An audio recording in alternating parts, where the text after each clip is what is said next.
Hello everyone, welcome back to our channel knowledge account. আজকে আমরা পড়বো সায়েন্স বুস্টার 9। তার আগে দেখো এখানে আমার ক্লাসের শিডিউলটা দেখো 8টার সময় সায়েন্স জিকে বুস্টার, ঠিক আছে। আর তোমাদের রেলওয়ে গ্রুপ ডির যে স্পেশাল কম্বাইন্ড কোর্সটা আমরা চালু করতে চলেছি সোমবার থেকে, তো তোমরা যারা ইচ্ছুক তারা নিচে দেওয়া নাম্বারটায় গিয়ে কন্ট্যাক্ট করে নিও। আর এখানে 145 আওয়ার্সের জন্য তুমি লাইভ ক্লাস পাচ্ছ। আর এটা হলো ডাব্লিউপির যে কনস্টেবল ইংলিশ ক্র্যাশ কোর্সটা রয়েছে তোমাদের জন্য। আজকের প্রথম প্রশ্ন, নিম্নলিখিত মধ্যে কোনটি সন্ধিগত মৌল তরল অবস্থায় থাকে? তরল অবস্থায় বলেছে, ঠিক আছে। এখন দেখো সন্ধিগত মৌলটা কি, যেগুলো ডি ব্লকের মৌল, ঠিক আছে, সেটা তো হবেই। ডি ব্লকের থেকে মানে ডি ব্লকে থাকা মৌল যেটা অপূর্ণ অবস্থায় থাকছে, ডি ব্লকের মৌল যা অপূর্ণ অবস্থায় থাকে সেটাকে আমরা বলি সন্ধিগত মৌল। এবার এই যে বললাম যে অপূর্ণ কথাটা, এই অপূর্ণ কথাটার মানেটা কী দাঁড়াচ্ছে? এই যে ডি ব্লক, এখানে তো মেনলি তোমার 5টা উপকক্ষ আছে, তার মানে 10টা ইলেকট্রন থাকতে পারে অথবা 5টা থাকতে পারে, ঠিক আছে। কিন্তু দেখো এই যে এখানে আমি ঘরটা করছি 5টা, ঠিক আছে। এখানে এবার 1টা 2টো 3টে 4টে 5টা, ঠিক আছে। এখানে আমি 5টা করলাম, কিন্তু দেখো এইটা আমার হলো না কিন্তু সন্ধিগত মৌল, ঠিক আছে। বেশি হয়ে গেছে, এটা 5টা, ঠিক আছে, সন্ধিগত মৌল কিন্তু আমার এটা হলো না। এবার ধরো আমি এখানে যদি এখানে 4টে করে দিলাম, এটা হলো আমার সন্ধিগত মৌল, বুঝতে পারলে? এগুলো আমার সন্ধিগত মৌল, কারণ কি এটা আমার কিন্তু মানে হাফ ফিল অথবা ফুল ফিল কিন্তু হচ্ছে না। যখনই হাফ ফিল আর ফুল ফিল হবে তখন সেটা সন্ধিগত মৌল নয়, ঠিক আছে। মানে 5 অথবা 10 থাকলে হবে না। যদি আমি করতে পারি 7টা করতে পারি, 8টা করতে পারি, 3টে করতে পারি, 2টো করতে পারি, তখন আমার সেগুলো হচ্ছে সন্ধিগত মৌল। এটা কী হচ্ছে, লাস্ট কক্ষে কিন্তু ব্যাপারটা মনে রাখবে যে ডি উপকক্ষ রয়েছে তার যেগুলো সেলগুলো আছে তার কথা আমি বলছি, মনে থাকলো? তো আমার ডি ব্লকে কটা থাকতে পারে? ডি ব্লকে থাকতে পারে হাফ পূর্ণ হলে 5টা আর ফুল হলে 10টা, ঠিক আছে। এবার দেখো আমার তরলের কথা বলছে, হ্যাঁ, তরল অবস্থা থাকে, তাহলে সঠিক উত্তর আমাদের কি হয়ে যাচ্ছে? এখানে তরল কোনটা বলো? মার্কারি, তাই তো। সঠিক উত্তর তাহলে আমাদের যা আছে মার্কারি। ডিটেলে জানতে হলে কী করতে হবে? আমাদের কম্বাইন যে কোর্সটা চলছে সেটাতে তোমাদের কিন্তু জয়েন করতে হবে, তাহলে এই পর্যায় সারণী, পরমাণু গঠন এগুলো ভালো করে আরও জানতে পারবে, যেটা পরীক্ষার জন্য ইম্পর্টেন্ট। নেক্সট প্রশ্ন, মোট কতগুলি ল্যান্থানাইট মৌল থাকে? ল্যান্থানাইট মৌল মানে কোনটা? এফ ব্লকের মৌলটা হচ্ছে আমাদের ল্যান্থানাইট মৌল, ওকে। এখানে সর্বোচ্চ কটা থাকতে পারে? আচ্ছা, এর কটা কক্ষ আছে? এর কক্ষ আছে 7টা, তাহলে 7টি ফিল আপ করবো। একটা ঘরে কটা থাকতে পারে? 2টো করে, তাই তো। 3, পুরোটাকে ভর্তি হবে, তারপরে আবার অন্য দিক থেকে। তাহলে দেখো আমাদের এইভাবে করে কটা হচ্ছে? 14টা হচ্ছে, ঠিক আছে। তাহলে আমাদের সঠিক উত্তর কি হয়ে যাচ্ছে? সঠিক উত্তর হয়ে যাচ্ছে 14টি। পরবর্তী প্রশ্ন দেখো, বার্নৌলির উপপাদ্য অনুসারে কোনটি সংরক্ষিত থাকে? ঠিক আছে, বার্নৌলি উপপাদ্য কোনটি বলেছে? যখন তরল ধারালোকে প্রবাহে থাকে তখন তরলের যখন এক বিন্দু থেকে অন্য বিন্দুতে যায় তখন কি হয়? তরলের প্রতিটি কণার ভর মানে শক্তি সমান থাকে, মানে সংরক্ষিত থাকে, ঠিক আছে, সমান থাকে। তাহলে উত্তর কী হয়ে যাবে এখানে? শক্তি। বোঝা গেল? নেক্সট প্রশ্ন বলছে, একটি আপতিত রশ্মি সমতল দর্পণের সঙ্গে 20 ডিগ্রি কোণ করে, তাহলে আপতিত রশ্মি ও প্রতিফলিত রশ্মির মধ্যেকার কোণ কত চেয়েছে? কত কোণ করেছে? 20 ডিগ্রি কোণ করেছে। তাহলে এখানটা ও বসিয়ে নাও। হ্যাঁ, ও হবে যে আপতিত রশ্মি ও প্রতিফলিত রশ্মির মধ্যেকার কোণ কত। তো কিভাবে করব? এখানে আমি একটা প্লেন মিরর নিয়ে নিলাম, ঠিক আছে, সমতল দর্পণ। তো বলছে যে আপতিত রশ্মি, একটা রশ্মি আপতিত হলো, এবার সেটা এটা আপতিত রশ্মি, ঠিক আছে। এবার অভিলম্বর সঙ্গে একটা কোণ করে, তো আমি একটা অভিলম্ব আঁকলাম, এবার সেই হিসেবে এটা প্রতিফলিত হলো। তাহলে এটা হলো আপতিত রশ্মি আর এটা প্রতিফলিত রশ্মি। এবার এই যে কোণটা অভিলম্বের সঙ্গে প্লেন মিররের যে কোণ, সেটা কত ডিগ্রি বলো? অভিলম্ব মানে একদম সমান লম্ব, অর্থাৎ 90 ডিগ্রি। এবার এখানে কি দিয়েছে? এখানে দিয়েছে যে আপতিত রশ্মির সঙ্গে সমতল দর্পণের কোণ কত দিয়েছে? 20 ডিগ্রি করলাম। তাহলে বলো যে এই কোণটা কত দাঁড়াচ্ছে? যে অবিলম্বের সঙ্গে আপাতত রশ্মির যে কোণটা, কারণ আপাতত রশ্মি ও প্রতিফলিত রশ্মির মধ্যেকার কোণ চেয়েছে, তাহলে সেটা হলো কি 90 - 20 অর্থাৎ 70 ডিগ্রি। এবার আমরা জানি স্লেনের সূত্র অনুযায়ী I = R, মানে আপতিত রশ্মির কোণ এবং প্রতিফলিত রশ্মির কোণ একই। তাহলে যদি আপতিত রশ্মির কোণ 70 হয়, তাহলে প্রতিফলিত রশ্মির কোণ কত দাঁড়াচ্ছে? 70 দাঁড়াচ্ছে। এবার চেয়েছে কি বলতো? আপতিত রশ্মি ও প্রতিফলিত রশ্মির মধ্যেকার কোণ চেয়েছে, মানে শুধু আপতিত রশ্মি বা প্রতিফলিত রশ্মি চায়নি, দুটোর মাঝখানের কোণ চেয়েছে। তাহলে আমার কী হবে? 70 + 70 = 140 ডিগ্রি। বোঝা গেল অঙ্কটা? অঙ্কটা কিন্তু খুব সহজ, কিন্তু একটু বোঝার মানে ভাষাতে আমার একটু ধ্যানটা দিতে হবে যে কথাটা কি বলতে চেয়েছে, লেখাটা কি। পরবর্তী প্রশ্ন, দুটি রোধ প্রতিটি 10 ওহম করে সমান্তরাল সমবায়ে যুক্ত, এর সঙ্গে আবার তৃতীয় রোধ 10 ওহম যুক্ত করা হলো, পুরো কম্বিনেশনটার তুল্য রোধ কত, এটা জানতে চেয়েছে। দুটি রোধ সমান্তরাল সমবায়, আচ্ছা এটা 10 ওহম, ওটা 10 ওহম, তার সঙ্গে আবার 10 ওহম যোগ করা হলো, ঠিক আছে 10 ওহম, এটা 10 ওহম, আর যেটা যোগ করা হলো এটাও 10 ওহম হলো। এবার বলো এই দুটো রোধটা কিসে যুক্ত? সমান্তরাল সমবায়ে যুক্ত, তাই তো? তাই আমরা জানি কি সমান্তরাল সমবায়ের সূত্র কি? 1/R1 = 1/R2, তাই তো? তাই এটা করলে কত হচ্ছে আমাদের 5, 1/5। তাহলে আমার কি দাঁড়াচ্ছে? এই রোধটা যে এদের তুল্য রোধটা কত দাঁড়াচ্ছে? 5, তাই তো? আর আগের রোধ দেওয়া কত ছিল? দেওয়া ছিল 10। তাহলে এবার একটা জিনিস বলো, এই যে 5 আর এই 10, এটা কিসে যুক্ত আছে? এটা কিন্তু শ্রেণীতে যুক্ত আছে, তাই আমাদের সঠিক উত্তর কী হবে? 10 + 5 = 15। পরবর্তী প্রশ্ন, একটি বলকে ওপরের দিকে উল্লম্বভাবে ছোড়া হলো, সর্বোচ্চ বিন্দুতে স্থিতিশক্তি কত হবে? বলছে সর্বোচ্চ বিন্দুতে। দেখো একটা সার্টেন টাইম পর্যন্ত উঠেও কিন্তু নিচে নেমে আসবে, তো সে যে অবধি উঠছে সেটাই হলো তো সর্বোচ্চ বিন্দু। এবার সেখানকার স্থিতিশক্তি চেয়েছে, তাহলে কী হবে বলো তো? আমরা জানি স্থিতিশক্তি = mgh, তাহলে এইচ হাইট যতটা বেশি হবে তার স্থিতিশক্তি ততটা বেশি হবে। তাহলে সর্বোচ্চ বিন্দুতে হাইটটাও সর্বোচ্চ, তাহলে সেখানে তোমার মিটা কত হবে স্থিতিশক্তি, সেটাও সর্বোচ্চই হবে। সঠিক উত্তর সর্বোচ্চ হবে। বোঝা গেল? সর্বোচ্চ বিন্দুতে আমার স্থিতি সর্বোচ্চ। পরবর্তী প্রশ্ন, ডায়োড হলো এমন একটি ডিভাইস যা প্রবাহ মাত্রাকে কি করছে? এটা হলো ডায়োডের ছবি। ও কী করে? প্রবাহ মাত্রাকে একটি নির্দিষ্ট দিকে চালনা করে। ওকে, নির্দিষ্ট দিকে চালনা করে প্রবাহ মাত্রাকে।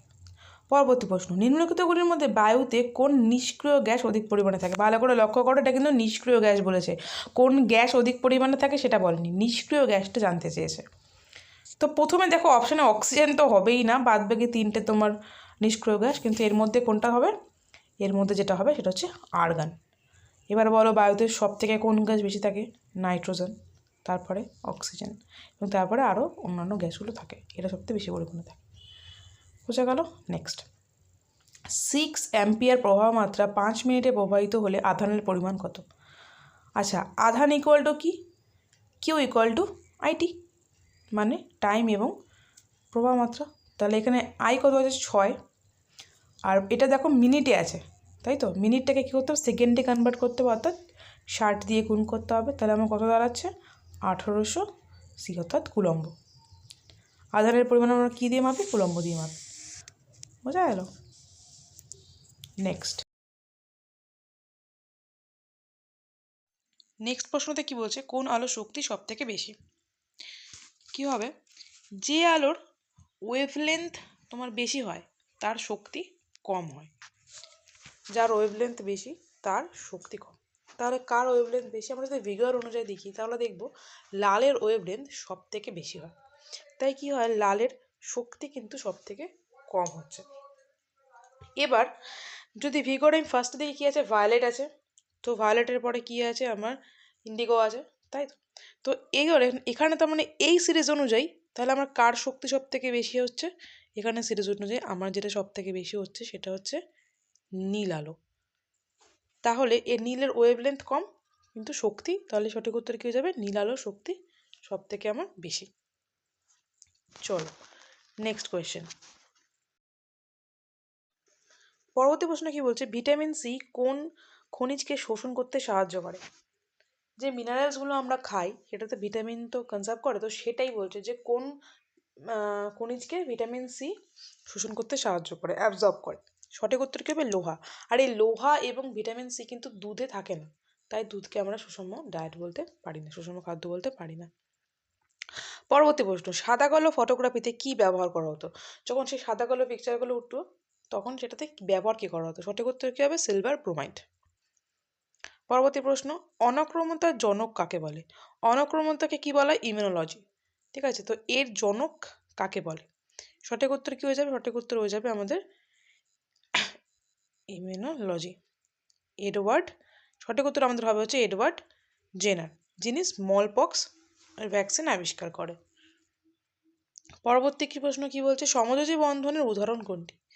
দেখো দুটো আছে বন্ধন, সমযোজী বন্ধন এবং তোড়যোজী বন্ধন। আচ্ছা, তোমরা যারা কমেন্ট করছিলে যে বুঝতে পারছো না, তাদেরকে বলছি যে দেখো এবার দেখো তোমরা বুঝতে পারছো কি না। ঠিক আছে, আমার নিজে কমেন্ট করে জানাও যে সেশনটা তোমাদের কেমন লাগছে। আচ্ছা, সমযোজী বন্ধন, তোড়যোজী বন্ধন। এবার তোড়যোজী বন্ধন কোনগুলো? ধরো NaCl, সোডিয়াম ক্লোরাইড, খাদ্য লবণ যেটা।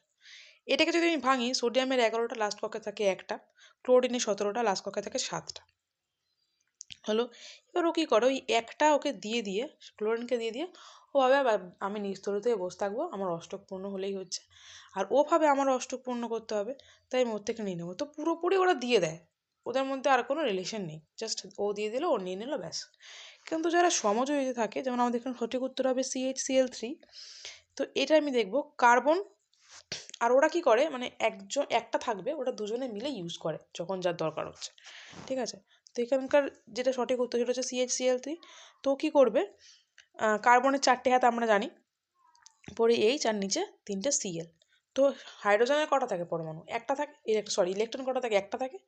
তো কী করবে, ও কার্বনের থেকে আর একটা নিচ্ছে, তাহলে কটা হলো? 2টো হয়ে গেল। ওর নিস্তরিত হওয়া নিয়ে কথা। তারপর ক্লোরিনের করা থাকছে 7টা শেষ কক্ষে, ও একটা নিলে কথা হচ্ছে 8টা হয়ে যাচ্ছে। তো ওইভাবেই ওরা কি করে, সমযোজী বন্ধনে আবদ্ধ থাকে। তাহলে সঠিক উত্তর এটার কী হবে? CHCl3। এগুলো আমরা আরও ডিটেলসে ডিসকাস করবো কোথায়? আমাদের কম্বাইন্ড কোর্সে। চলো নেক্সট প্রশ্ন, একটি বলকে আমি উলম্বভাবে উপরের দিকে ছুড়লাম এবং তার প্রাথমিক বেগ দিলাম 25 মিটার পার সেকেন্ড, তাহলে সে উচ্চতম বিন্দুতে পৌঁছতে কত সময় নেবে? প্রাথমিক বেগ বলা হয়েছে, হ্যাঁ, 25 মিটার। তাহলে দেখো একটা প্রাথমিক বেগ, একটা অন্তিম বেগের ব্যাপার আছে। ধরো যখন আমি বলটাকে ছুড়লাম, হ্যাঁ, নিচ থেকে উপরের দিকে যখন ছুড়লাম, তাহলে এটা সর্বোচ্চ বিন্দুতে যখন গিয়ে পৌঁছালো তখন তার বেগটা কত? ভালো করে বুঝবে, যখন ওপর দিকে আমি ছুড়লাম, তো সেই মুহূর্তে যখনই তার বেগটা শেষ হয়ে যাচ্ছে তখন কিন্তু সে নিচে নেমে আসে। তার মানে কি, সর্বোচ্চ বিন্দুতে তার বেগটা কি? 0। সর্বোচ্চ বিন্দুতে বেগটা কি? 0। তাহলে অন্তিম বেগ আমাদের কত? 0। এবার একটা সূত্র আছে, আর প্রাথমিক বেগ হচ্ছে 25। এবার একটা সূত্র আছে, দেখো বুঝতেই পারছো আসলে কোন সূত্রটা বলছি। V=U + FT। আর ত্বরণ দেওয়া আছে কত? 10 মিটার পার সেকেন্ড স্কোয়ার। তো সূত্রটা আমরা লিখে ফেলি। টাইম চেয়েছে, V=U + FT। ওকে, তো এখানে অন্তিম বেগ কত? অন্তিম বেগ তো আমার 0, আর আমার 25 হচ্ছে প্রাথমিক বেগ, আর F হচ্ছে 10, আর T বার করতে চেয়েছে। তো আমার T= কত হচ্ছে? T= হচ্ছে আমার 10, T = 25, তো T = 2.5। তাহলে আমাদের অপশান বি হচ্ছে সঠিক উত্তর। বুঝতে পারলে? চলো নেক্সট প্রশ্ন, কোন কারণে পুলের জলতল আমরা বাস্তবের থেকে কিছুটা ওপরে দেখতে পাই? মানে কি, যখন আমরা জলটা দেখি পুলে, আমার মনে হয় না জলতলটা অনেকটা উপর দিকে উঠে এসছে। সেটার কারণটা কি? দেখো যখন ঘনমাধ্যম, জলটা তো ঘনমাধ্যম, যখন আলো ঘনমাধ্যম থেকে লঘু মাধ্যমে যাচ্ছে তখন অবিলম্ব থেকে কিছুটা বেঁকে যাচ্ছে প্রতিসূত্র রশ্মিটা। তো তখন কি হয়, আমরা তার জন্য কি হয় যে এবার ওইটা ডট ডট করে যদি যাই আমরা, এখানটা আমরা দেখতে পাবো হচ্ছে জলতলটা রয়েছে, এখানটা গিয়েও মিশছে, তার জন্য কি হয়, কিছুটা ওপর দিকে উঠে যায়। এখানটা ভালোভাবে আমি আঁকছি, দেখো এটা অবিলম্ব, আর এটা হচ্ছে আমাদের পুলটা, জল এখান থেকে একটা আমাদের রশ্মি বেরোচ্ছে, তো কী করছে, কিছুটা বেঁকে যাচ্ছে, তাই না? তোর এবার যখন বেঁকে যাচ্ছে তো আমরা ওটা সোজাসুজি কী দেখি, চোখ তো সরল রেখায় চলে, দেখি আমরা জল তলটা কিছুটা ওপর দিকে হয়ে গেছে। তো এটাই হচ্ছে কারণ, প্রতিসরণের জন্য, আলোর প্রতিসরণের জন্য এটা ঘটে। বোঝা গেল? পরবর্তী প্রশ্ন, আমরা যে অক্সিজেনটা পাচ্ছি বাতাসে, সেটা কোথা থেকে আসছে? বাতাসে অক্সিজেনটা অ্যাকচুয়ালি কোথা থেকে আসছে বলো তো?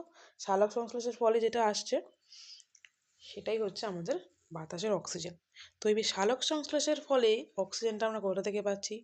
গাছ কোথা থেকে পাচ্ছে? গাছ যে আমাদের জলটা শোষণ করছে মূল থেকে, সেই জল থেকে আসছে আমাদের অক্সিজেন, সেটা গাছ রিলিজ করে দিচ্ছে। তাহলে উত্তরটা কি হচ্ছে? জল থেকে। বোঝা গেল? মনে থাকবে, অক্সিজেন কোথা থেকে পাই? জল থেকে। যখন কেমিক্যাল বন্ড তৈরি হয় তখন কি হয়? দেখো, কেমিক্যাল বন্ড হচ্ছে একটা কেমিক্যাল বন্ড তৈরি হয়, একটা হচ্ছে কেমিক্যাল বন্ড ভাঙে, তাই তো? যখন ফর্মেশন হচ্ছে, যখন কেমিক্যাল বন্ডটা তৈরি হচ্ছে, তখন কি হচ্ছে, আমাদের শক্তিটা কিন্তু রিলিজ হচ্ছে, এনার্জিটা কি হচ্ছে, এনার্জিটা রিলিজ হচ্ছে, মনে থাকবে। আর এই রিলিজ হওয়া এনার্জিকে আমরা কি বলি? Exothermic reaction. কি বলি? Exothermic reaction. আচ্ছা, যেহেতু পেনটা একটা নতুন, আমি এখনও সরগরম হয়নি লেখায়, তবে আস্তে আস্তে ঠিক হয়ে যাবে। আর যখন কেমিক্যাল বন্ডটা ব্রেক করছে, যখন ভেঙে যাচ্ছে, তখন কি হচ্ছে, যে আমাদের এনার্জিটা কিন্তু অ্যাবজর্ব হচ্ছে, এনার্জিটা কি হচ্ছে? অ্যাবজর্ব হচ্ছে, অর্থাৎ এন্ডোথার্মিক রিয়াকশান ঘটছে। তাহলে এখানে আমাদের কী চেয়েছে? কেমিক্যাল বন্ড তৈরি হচ্ছে। তাহলে সঠিক উত্তর কী হবে তোমরাই বলো? শক্তি মুক্ত হচ্ছে, অর্থাৎ রিলিজ হচ্ছে। বোঝা গেল? এই ফ্যাক্টগুলো কিন্তু একটু মনে রাখবেন। পরবর্তী প্রশ্ন, নিম্নলিখিতগুলির মধ্যে কোন তরঙ্গটি কৃত্রিম স্যাটেলাইটের সঙ্গে যোগাযোগ স্থাপনের জন্য ব্যবহার করা হয়? দেখো, ভাবছো রেডিও ওয়েভ হবে, কিন্তু না। দেখো, বায়ুর বিভিন্ন স্তর থেকে, ট্রপোস্ফিয়ার, স্ট্র্যাটোস্ফিয়ার, আয়নোস্ফিয়ার, তো রেডিও ওয়েভ কী করে আয়নোস্ফিয়ারে গিয়ে কিন্তু ফিরে আসে, তাই আমরা রেডিও ওয়েভকে কৃত্রিম স্যাটেলাইটে ব্যবহার করতে পারি না। অন্যদিকে মাইক্রোওয়েভ কী করে, ও পুরো একদম ভেদ করে উপর দিকে চলে যায়, স্যাটেলাইটে পৌঁছে যায়। তো সঠিক উত্তর আমাদের কী হবে? মাইক্রোওয়েভ। বোঝা গেল? 20 নম্বর প্রশ্ন, যখন কোনো চলমান বস্তুর বেগ অর্ধেক করা হয় তখন তার গতিশক্তির অ্যাকচুয়ালি কী পরিবর্তন হয়, সেটা জানতে চেয়েছে। তাহলে বলো যে এখানে গতিশক্তি সূত্র কি? ½ mv² ke = তো আমি ধরলাম এটা হচ্ছে সমীকরণ 1। হ্যাঁ, এবার বলছে বেগ আমার অর্ধেক করা হলো, তাহলে কি হবে? আমার v'2 করা হলো। ওকে, করলাম v'2। এবার দেখো, বাকি হাফ এম একই রয়েছে তোমার, সুতরাং এটা চেঞ্জ হচ্ছে।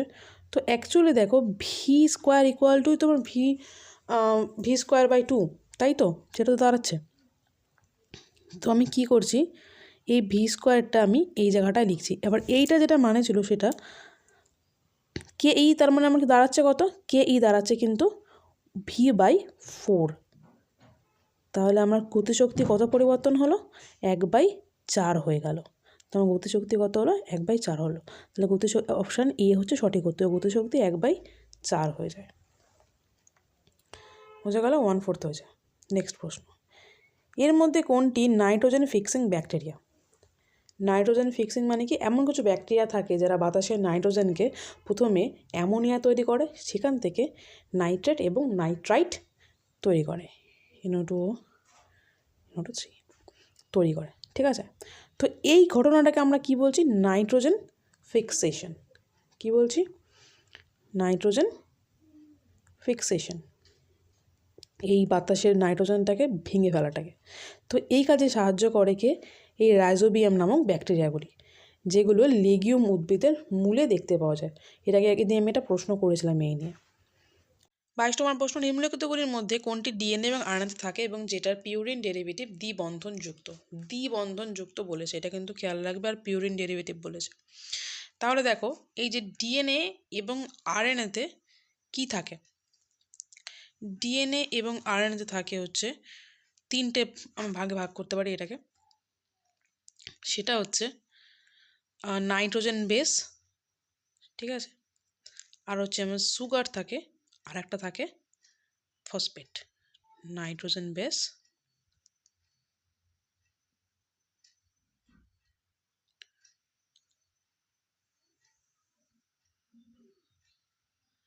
সুগার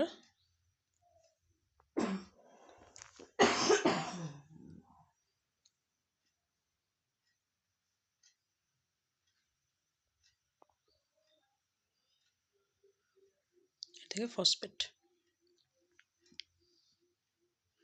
ওকে, এবার নাইট্রোজেন বেসকে আমি আবার দুটোকে ভাগ করতে পারি, একটা হচ্ছে পিউরিন আর একটা হলো আমার পিরিমিডিন।